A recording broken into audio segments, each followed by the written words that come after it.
பொய்யும் புரட்டும் திறமைக்கு கேடு. எத்தனை நல்ல மனிதர்களாக நடித்தாலும் அவர்களின் உண்மை இயல்பை காலம் நமக்கு காட்டி கொடுத்துவிடும்.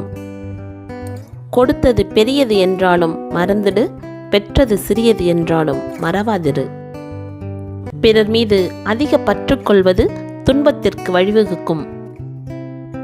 கோபத்தில் பொறுமை இழக்காதே, வேகத்தில் வார்த்தை விடாதே, கவலையில் கண்ணீர் விடாதே, பழகியவரை பாதியில் விடாதே, விலகியவரை தேடிச் செல்லாதே. வரவுக்கு மீறிய செலவு ஒரு நாள் வறுமையை கொடுக்கும். ஆடம்பரமான செலவு ஒரு நாள் அவஸ்தைப்பட வைக்கும். திட்டமிடாத செலவு ஒரு நாள் திண்டாட வைக்கும். இப்படியே கடந்து போய்விடுமோ என்பது உணர்வு, இதையும் கடந்து வந்தோம் என்பது சரித்திரம். சிறப்பாக இருப்பதால் ஒருவன் தலைவனாவதில்லை, மற்றவர்களை சிறப்பாக மாற்றுபவனே தலைவனாகிறான். உன்னை ஒதுக்கும் இடத்திலும், உன்னை வெறுக்கும் இடத்திலும், உன் வார்த்தைகள் மதிக்கப்படாத இடத்திலும், உன் செயல்கள் போலி என கூறும் இடத்திலும் நீ யார் என்று யாருக்கும் நிரூபிக்க தேவையில்லை. உன் மனசாட்சிக்கு நீ உண்மையாக இருந்தால் அமைதியுடன் கடந்து செல். இதுவே இவர்களுக்கு மிகப்பெரிய பதிலை தரும். கஷ்ட காலங்களின் போது பிரச்சனைகளிலிருந்து விடுதலை வேண்டும் என்று வேண்டுவதை விட எது நடந்தாலும் அது நல்லதாய் நடக்கட்டும் என்று வேண்டுங்கள். எல்லாம் நல்லபடியாக முடியும். காலம் ஒவ்வொரு துன்பத்திற்கு பின்பும் கண்டிப்பாக ஏதோ ஒரு மகிழ்ச்சியினை ஒளித்து வைத்திருக்கும். நேர்மை தவறாமல் வாழ்பவர்களை விட நேரத்திற்கு தகுந்தார் போல வாழ்பவர்களே நிம்மதியாய் வாழ்கிறார்கள். டீ கடை, நகைக்கடையை மலையாளி எடுத்துக்கொண்டான். மளிகை, துணி, எலக்ட்ரிக்கலை மார்வாடி எடுத்துக்கொண்டான். கொத்தனார், ஆசாரி, ஹோட்டலை ஹிந்திக்காரன் எடுத்துக்கொண்டான். ஆனால் தமிழனோ நடிகனையும் கிரிக்கெட்டையும் டாஸ்மார்க்கையும் பிடித்து கொண்டான். நல்லவர்கள் கஷ்டப்பட காரணம் இதுதான். குறுக்கு வழிக்கு செல்ல மனசும் இல்லை, செல்லும் நேர்வழிக்கும் மவுசும் இல்லை. அதிக கோபப்படுபவர் நல்லவராக இருப்பார், இல்லையேல் நல்லா ஏமாற்றப்பட்டவராக இருப்பார். தந்தை வீட்டில் மகன் சாப்பிட்டது போல மகன் வீட்டில் தந்தையால் சாப்பிட முடியாது. தவறேதும் செய்யாமல் தன்மானத்தை சீண்டும் நிலை வந்தால் எவரையும் எங்கேயும் எதிர்த்து நில்லுங்கள், தப்பே இல்லை.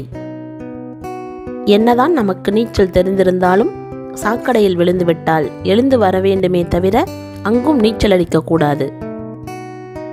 நீ செல்லும் பாதையில் 1000 தடைகள் வரலாம், ஆனால் நீ செல்ல வேண்டிய இடம் மட்டும் மனதில் உறுதியாக இருக்க வேண்டும். வழியை தீர்மானிப்பது அடி அல்ல, அடித்தது யார் என்பதே. உங்களை மிகச்சிறப்பாக முன்னேற்றுவதில் மட்டும் கவனத்தை அதிகப்படுத்துங்கள். மற்றபடி உங்களை யார் என்று நிரூபணம் செய்ய அவசியமில்லை. உங்கள் நற்செயல்களை ஏற்றுக்கொள்ள முடியாதவனே உங்களுக்கு எதிரியாக இருப்பான். பாவத்தில் நிறைய வகைகள் உண்டு. அதில் எத்தனை வகை உள்ளது என்று எனக்கு தெரியாது. ஆனால் பாவத்தில் மிகப்பெரிய பாவம் நம்பிக்கை துரோகம் என்பது மட்டும் எனக்கு தெரியும். வாழ்க்கையில் அடிபட்ட பின்புதான் அனைவரின் உண்மையான முகத்தை புரிந்து கொள்ள முடிகிறது. நமக்கு நல்லது எது என்று நாம் நினைப்பதற்கும் நமக்கு நல்லது எது என்று இறைவன் முடிவு செய்வதற்கும் நிறைய வித்தியாசங்கள் இருக்கலாம். ஆகவே நடப்பதை ஏற்றுக்கொள்ளுங்கள். இறைவனின் கணக்கு என்றும் தவறாகாது. இந்த உலகில் எதையெதையோ தேடி அலையும் மனதிற்கு இறுதியில் தேவைப்படுவது அமைதி மட்டுமே. யாரும் உங்கள் கண்ணீரை பார்ப்பதில்லை, யாரும் உங்கள் கவலைகளை பார்ப்பதில்லை, யாரும் உங்கள் வலிகளை பார்ப்பதில்லை.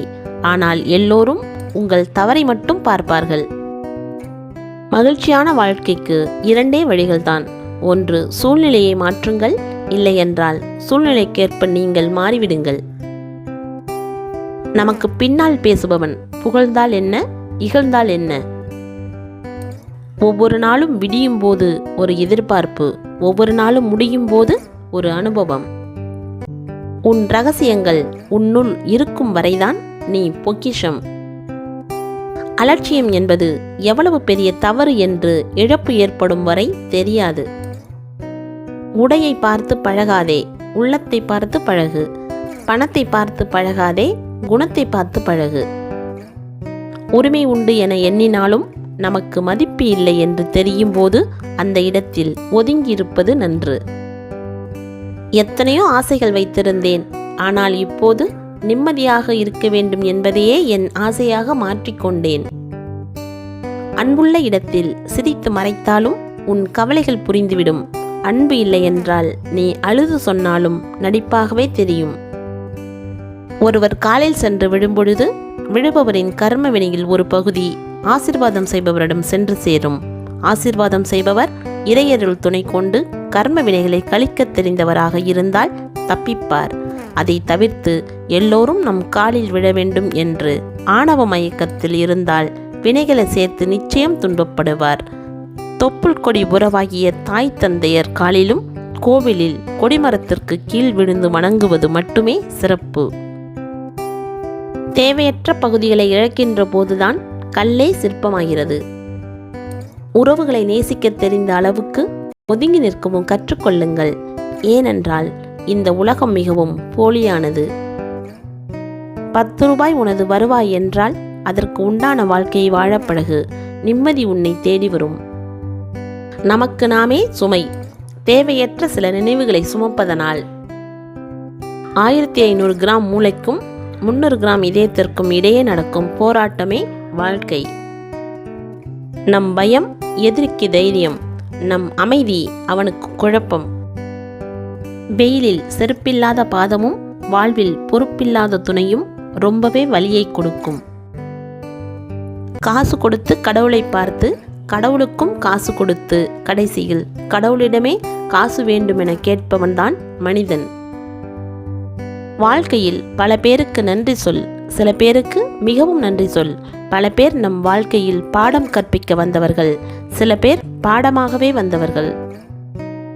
எல்லாம் கடைசியில் சரியாகிவிடும். அப்படி சரியாகவில்லை என்றால் அது கடைசி அல்ல. அடுத்த நிலையை அடைய முயற்சி செய். அடுத்தவன் நிலையை அடைய முயற்சி செய்யாதே. முறையோடு கிடைக்கும் எதுவும் அளவோடுதான் இருக்கும், ஆனால் மனநெறிவோடு இருக்கும். முடியாது என்று சொல்ல வேண்டிய இடங்களில் முடியாது என்று உடனே சொல்லிவிடுங்கள். இது பல பிரச்சனைகளை ஆரம்பத்திலேயே தீர்த்துவிடும். பெண்கள் எதில் கவனமாக இருக்க வேண்டும்? ஆண்களிடம் மிகவும் கவனம் கொள். பார்வையில் நெருப்பை கொள், முகத்தில் துணிச்சலை கொள், ஆடைகளில் ஒழுக்கம் கொள், உன்னை புகழ்பவர் மீது சந்தேகம் கொள், வார்த்தையில் உண்மையை கொள், உனது பாதுகாப்பு நீயே என மனதில் கொள். சாதனை புரிய ஆசைப்படுபவன் புத்தகங்களுடன் இருப்பான். சாதனை புரிந்தவன் புத்தகத்தில் இருப்பான்.